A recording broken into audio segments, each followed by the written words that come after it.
आज मैं आप सबके सामने कुछ महत्वपूर्ण मुद्दों के बारे में चर्चा करना चाहता हूं। आज छत्रपति शिवाजी महाराज की जयंती है और बड़ी विडंबना है कि आज जिस मुद्दे पर मुझे बात करनी है, किसान, खेती, उन्हीं के बारे में कहा जाता है कि उनकी सेना को भी आदेश था कि किसी किसान का अगर अनाज खाना है तो पूरा पैसा चुकाना है उसको, और किसान को मान सम्मान के साथ हमेशा, चाहे वो पक्ष और विपक्ष हो, ये उनकी सोच थी किसान के प्रति।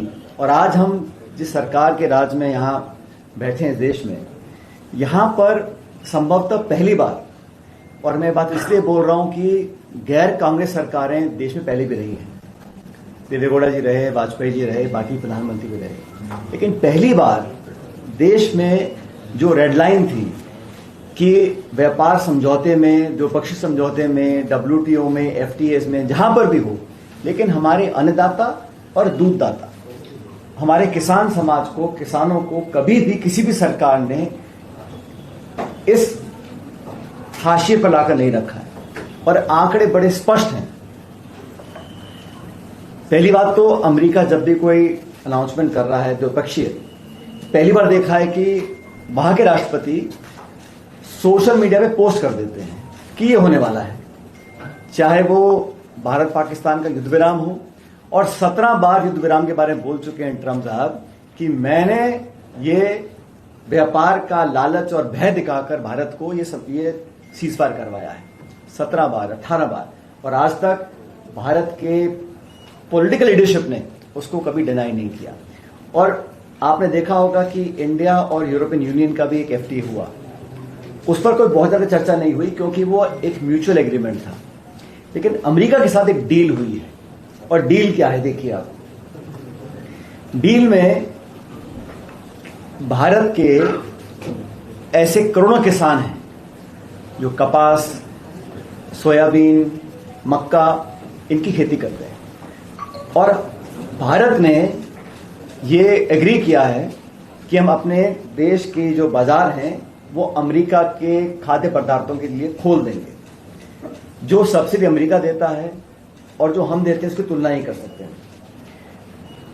और भारत के जो किसान वर्ग के लोग हैं उनसे कोई चर्चा, कोई संवाद, आप विपक्ष से भूल जाइए, मुझे लगता है कैबिनेट में चर्चा नहीं हुई होगी। लेकिन जो किसान संघ है और भाजपा की आप अगर इतिहास देखिएगा, सरकार बनने के तुरंत बाद 2014 में पहला संशोधन मोदी सरकार क्या लेकर आई, जो हम लोगों ने बनाया था जमीन अधिग्रहण कानून, उसका संशोधन करने के लिए, ताकि व्यापारियों को, जमीन खरीदने वालों को राहत मिले, इसलिए उन्होंने किया था संशोधन भूमि अधिग्रहण कानून के ऊपर लेकर। राहुल गांधी जी ने उस समय पार्लियामेंट के अंदर और हम सबने पार्लियामेंट के बाहर जबरदस्त दबाव बनाया। अंत में पूर्ण बहुमत होने के बावजूद भाजपा सरकार को अपना वो निर्णय वापस लेना पड़ा। They could not amend the land acquisition act. सरकार दूसरी बार बन गई। पहला काम क्या किया, 3 काले कानून किसानों के खिलाफ देश में बनाए। देश के तमाम मंडियों को, देश के अनाज व्यापार को चंद हाथों में डालने का पूरा उन्होंने षड्यंत्र बना लिया था। पूरे देश के किसानों ने राजधानी में महीनों तक धरना दिया, सैकड़ों लोगों की जान चली गई, पूरे विपक्ष ने उसका विरोध किया। अंत में क्या हुआ, उनको अपने हाथ खींचने पड़े। मैं इसलिए बता रहा हूं कि जो सरकार बनती है उसकी प्रवृत्ति, उसकी प्राथमिकताएं, उसका काम करने का तरीका क्या है। इस सरकार ने स्पष्ट कर दिया कि पहला, जब मौका लगेगा हम किसान का गला दबाएंगे, किसान को बोनस, किसान को राहत, किसान का कर्ज माफी भूल जाइए, लेकिन किसान और खासकर लघु किसान, छोटे किसानों को विशेष रूप से सरकार ने उस सौदे में उनको सैक्रिफाइस किया है। अमेरिका का जो रवैया रहा है वो कहीं ना कहीं भारत सरकार को दबा के काम कर रहे हैं, और ये सिर्फ इस डील में जो हमारे किसानों को, कृषकों को जो नुकसान होने वाला है, खासकर मीडियम टू लॉन्ग टर्म के अंदर, वो समझ से परे है। लेकिन ये जो दबाव अमेरिका का है ये सिर्फ किसानों तक सीमित नहीं है। हमारी इंडिपेंडेंट फॉरेन पॉलिसी, हमारी एनर्जी सिक्योरिटी के जो हम लोग हमेशा बोलते हैं, और अभी भी विदेश मंत्री जी बोल रहे हैं कि हमारा ये इंडिपेंडेंट एनर्जी सिक्योरिटी का हमारा व्यू होगा, कहां से होगा? कोई और मुल्क भारत को कैसे बता सकता है कि आप कहां से तेल खरीदेंगे, नहीं खरीदेंगे? काफी हम मात्रा में तेल लेते थे रूस से और ईरान से। और मुझे दुख है कहते हुए कि अमेरिका का जो दबाव है वो चीन पर नहीं चल रहा है। चीन ने दो टूक मना कर दिया और हमारे पर 50% टैरिफ लगाया, पहले धमकी दी।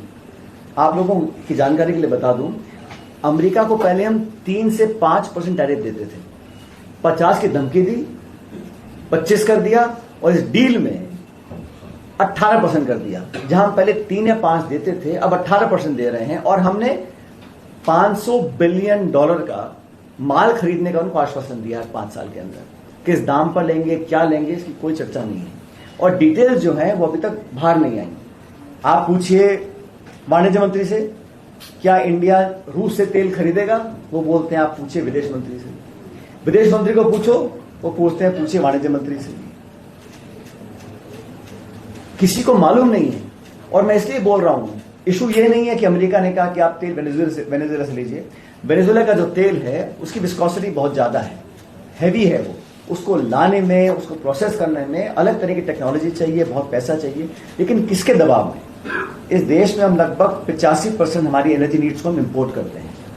हमें देखना पड़ेगा कि हमको क्या सूट करता है, transportation cost, source of fuel, transportation और पॉलिटिकली हमें क्या सूट करता है। अगर हमें सस्ता तेल रूस से मिल रहा है तो किस दबाव में हम उसको मना कर रहे हैं।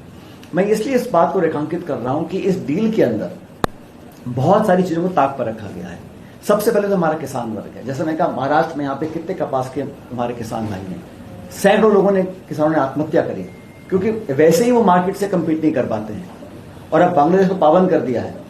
हमारा कपास बांग्लादेश खरीदता था, अब उनको बोल दिया है कि आप सारा ट्रेड अमेरिका से करेंगे। तो दबाव बनाकर चारों तरफ से हमारे को घेरा जा रहा है और दुर्भाग्यवश ये सरकार इस डील को भी अपनी कामयाबी समझ रही है। जहां 3% देते थे 18% दे रहे हैं। तेल खरीदने के लिए, गैस खरीदने में पाबंद कर दिया गया, आप यहां से लेंगे, यहां से नहीं लेंगे। ये पहली बार हुआ है। और देखिए, भारत की जो एनर्जी सिक्योरिटी है या फॉरेन पॉलिसी है वो एग्नोस्टिक है कि देश में शासन किसका है। अलग अलग विचारधारा के लोग यहां पे सरकार बना के रहे हैं, लेकिन किसी भी सरकार ने कभी भी इतना बेदर्दी से किसानों के हित को अनदेखा नहीं किया। और मैं किसानों के लिए इसलिए बोल रहा हूं क्योंकि ये जो सरकार है, इसने पिछले 11-12 सालों में अपना पूरा ध्यान, अपनी पॉलिसी मेकिंग, अपना बजटरी एलोकेशन किन लोगों के लिए समर्पित किया है? चंद वो लोग जो संसाधन वाले हैं। बाकी भाषण, विज्ञापन और घोषणाएं उन्होंने की हैं मिडिल क्लास के लिए, किसानों के लिए। लेकिन जो शाही है इनकी सरकार की, जो कदम चलती है, वो सिर्फ और सिर्फ उन लोगों के लिए चल रही है जो बहुत ही अधिक प्रभावशाली, शक्तिशाली हैं। बीजेपी का आप इतिहास देखिए, इतना प्रेम उमड़ रहा है अमेरिका के लिए आज, और मुझे लगता है कोई ना कोई दबाव है। आप इतिहास उठा के देखिए, जब मनमोहन सिंह जी ने भारत अमेरिका परमाणु करार किया था, वो किस लिए किया था? इंडिया को एक इस्टेब्लिश्ड न्यूक्लियर पावर स्टेट का दर्जा दिलाने के लिए। कोई डील नहीं करी थी, बराबरी के हमारे समझौता हुआ, हमने कुछ टर्म्स कंडीशंस रखे और भारत को परमाणु शक्ति का स्टेटस मिला पूरी दुनिया में। उस समय भाजपा ने इस डील का विरोध किया कि आप परमाणु करार कैसे करें अमेरिका के साथ, Indo US nuclear civil deal. उसके बाद हम लोगों ने प्रपोज किया तो भाजपा ने अपोज किया एफडीआई इन डिटेल, भाजपा ने अपोज किया एफडीआई इन डिफेंस, भाजपा ने अपोज किया जीएसटी को, भाजपा ने अपोज किया डायरेक्ट बेनिफिट ट्रांसफर को, आधार कार्ड को। और अब सरकार में आने के बाद इन सारे मुद्दों को अपनाते हुए, जैसा हमेशा करते हैं, चाहे वो महात्मा गांधी हो, सरदार पटेल हो, जब सत्ता में आएंगे तो उन सारों को अपना के अपनी पीठ थपथपा रहे हैं। राहुल जी ने बहुत पहले कहा था जीएसटी जो आप लेकर आए वो सरल बनाइए, ये बड़ा कॉम्प्लिकेटेड जीएसटी है, छोटे व्यापारियों की कमर टूट जाएगी। कितने सालों के बाद आके वही काम किया जो पहले राहुल गांधी कांग्रेस पार्टी बोलते थे, स्लैब्स को 6 कर दिया, कम कर दिया। तो ये जो पार्टी है, मुझे लगता है कि ये काफी मौका परस्त इनकी पॉलिसी मेकिंग है। लेकिन विशेष रूप से हमारे किसानों में, चाहे आप, मैंने कहा, सोयाबीन हो, कपास हो, मक्का हो, नट्स हो, डेयरी फार्म्स हो, और ये अधिकांश भारत का हिस्सा है, चाहे वो राजस्थान है, महाराष्ट्र है, मध्य प्रदेश है, पंजाब है, सब लोगों को वहां नुकसान होने वाला है। और एक और बात, हमने ये भी कमिट किया है कि हम जीरो टैरिफ कर देंगे अमेरिका के प्रोडक्ट्स के लिए और नॉन टैरिफ्स को भी खत्म कर देंगे। नॉन टैरिफ खत्म करना मतलब आपने जेनेटिकली मॉडिफाइड प्रोडक्ट्स को यहां पे आने की अनुमति दे दी। हमारा जो बीज है, हमारी बायोडाइवर्सिटी है, हमारा जो इकोसिस्टम है, अब वो फ्लड कर जाएगा जेनेटिकली मॉडिफाइड बीज के साथ। ये वो बीज हैं जो शायद यहां किसी ने सोच के रोका होगा हमको, और जीएम सीड्स के साथ बहुत सारी भविष्य में दिक्कतें पैदा हो सकती हैं। तो हम लोग तो जीरो टैरिफ अमेरिका को दे रहे हैं, वो हमसे 18% टैरिफ ले रहे हैं, हमको डिक्टेट कर रहे हैं कि आप कहां से तेल और गैस लेंगे। हमारे किसानों की आपने बलि चढ़ाने का काम कर दिया और कोई राहत पैकेज नहीं है। हमारा टेक्सटाइल इंडस्ट्री जो इतना महत्वपूर्ण है, इतने लाखों लोगों को रोजगार देता है, उसके प्रोटेक्शन के लिए कुछ नहीं किया गया है। बांग्लादेश को वो कंसेशन मिल रहे हैं, चीन आंख दिखा के वो कंसेशन ले रहा है और भारत नाकाम रहा है। मुझे कहने में कोई संकोच नहीं है कि ये जो डील की गई है ये एक तरफा डील है, और अगर कोई दबाव सरकार पे नहीं होता तो कोई भी सरकार, चाहे किसी पार्टी की सरकार हो, अपने होशोहवास में इस प्रकार की डील को ना तो मानती, एक्सेप्ट करती और ना अपनी कामयाबी बताती। हम तो पार्लियामेंट के अंदर और देश के अलग अलग हिस्सों में हमारे किसान भाइयों के साथ खड़े हुए हैं। सरकार ने जानबूझ के नरेगा स्कीम को खत्म करने की ठान ली है। सिर्फ नाम बदलने की बात नहीं है, जो प्रोविजन नरेगा के थे वो लगभग समाप्त कर दिए हैं। अब गांव पंचायत में निर्णय नहीं होगा कि कुआं कहां बनेगा, सड़क कहां बनेगी, राजधानी निर्णय करेगी। पहले छोटे ठेकेदारों को काम मिलता था, स्मॉल कॉन्ट्रैक्टर्स को काम मिलता था, पंचायत समिति का, जिला परिषद का। अब स्टेट लेवल पे एक एजेंसी करेगी और बजट लिमिट कर दिया है, इतने के काम होंगे। नरेगा एक डिमांड ड्रिवन प्रोजेक्ट था, कोई सरपंच अगर प्रधान एक्टिव होता तो करोड़ों रुपए के काम गांव में करा सकता था। अब उन्होंने कहा इतना है सीमा, यही बजट है, इसमें काम करिए। और जो प्रोसेस है डिमांड ड्रिवन काम मांगने का, इतना जटिल और मुश्किल बना दिया कि लोग जो एवरेज औसत वर्क डेज है 125 की गारंटी कर रहे हैं, जो 100 का था प्रावधान, नेशनल एवरेज 30-35 दिन में नहीं है।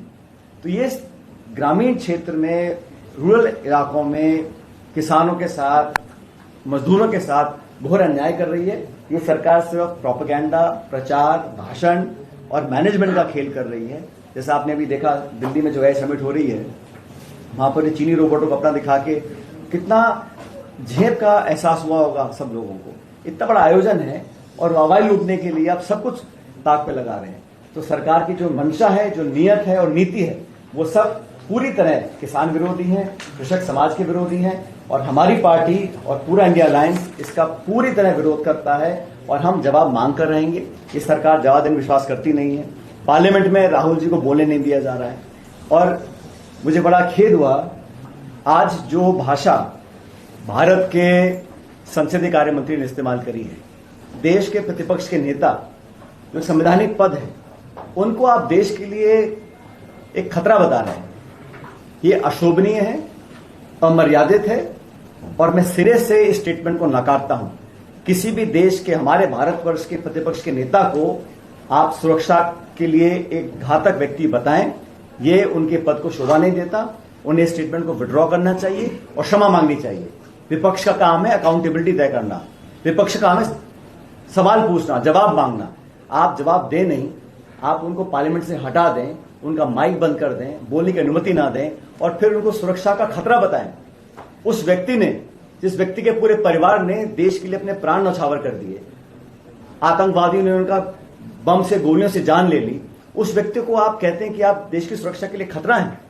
बड़ा ही गलत स्टेटमेंट किरण रिजिजू ने दिया है, उनको माफी मांगनी चाहिए। और ये बात व्यक्ति की नहीं है, ये इस देश के लोकतंत्र में जो नेता प्रतिपक्ष होते हैं वो एक संवैधानिक पद होता है, उसके खिलाफ, उनके उस पद के खिलाफ, उस व्यक्ति के खिलाफ ऐसे शब्दों का प्रयोग कर कर उन्होंने भाजपा का रवैया दिखाया है कि आप सिर्फ बेइज्जत करना जानते हैं, झूठे आरोप लगाना जानते हैं, लांछन लगाना जानते हैं, दबाव और टकराव की राजनीति करना जानते हैं। और आप संवाद में, फेडरल स्ट्रक्चर्स में, जवाबदेही में, ट्रांसपेरेंसी में और अकाउंटेबिलिटी में आपका विश्वास नहीं है। इस ट्रेड डील के बारे में बहुत सारी और डिटेल्स भी हैं जो मैं आप लोगों को अभी सर्कुलेट करवा दूंगा।